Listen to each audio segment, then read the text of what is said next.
செய்யாத தப்புக்கு நீ ஏன்டா கஷ்டப்படணும் வெற்றி? கருணாக்கு ஒரு ஃபோன் போடு. உடனே உன்னை வெளிய எடுத்துருவாரு. கருணாக்கு இப்பதான் ஒரு நல்லது நடக்க போகுது. அது என்னால தடப்பட வேண்டாம். உண்மைய எப்படியாச்சும் வெளிய கொண்டு வரணும் புலி. சுடர் என்ன தேடி வந்துட்டாடா. எனக்காக போலீஸ்காரங்க கிட்ட வாதாடுறா. எனக்காக அழுறா. அவ என்ன நம்புறா. இந்த தப்ப நான் பண்ணிருக்க மாட்டேன்னு உறுதியா சொல்றா. அதுக்காகவாச்சும் நான் இதை நிரூபிக்கணும். நீ ஒண்ணு பண்ணு. நம்ம பசங்க கிட்ட சொல்லி அந்த பொண்ணு இருந்த ஏரியால ஏதாச்சும் க்ளூ கிடைக்குதான்னு கொஞ்சம் பாரு. அம்மு, நீங்க போலீஸ் கிட்ட போய் கேப்டனை மாட்டி விட்டுருவீங்களா?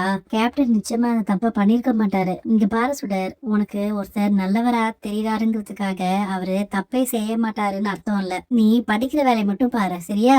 நான் அவங்க கேக்குற கேள்விக்கு மட்டும் தான் பதில் சொல்வேன். இல்ல அம்மு, நீங்க போலீஸ் கிட்ட போய் கேப்டனை மாட்டி விட்டுருவீங்க. நீங்க போகாதீங்க. இப்பெல்லாம் நீ ரொம்ப பிடிவாதம் பிடிக்க ஆரம்பிச்சிட்ட சுடர். நீ ஏற்கனவே போலீஸ் ஸ்டேஷன்ல போய் அவரை பார்க்க போனதே தப்பு. அவர் உனக்கு மூணாவது மனுஷன். அவரை பத்தி நீ கவலைப்பட வேண்டியதில்லை. அவரை பத்தி யோசிக்கிறதுக்கு அவரை சார்ந்தவங்க நிறைய பேர் இருப்பாங்க. இல்லமோ மகேஷ் வீட்டுல யாருமே இல்ல. அதனால கேப்டனை பார்க்க யாருமே வரமாட்டாங்க. அவருக்கு யாரும் சாப்பாடும் கொடுக்க மாட்டாங்க. உனக்கு என்ன இப்போ?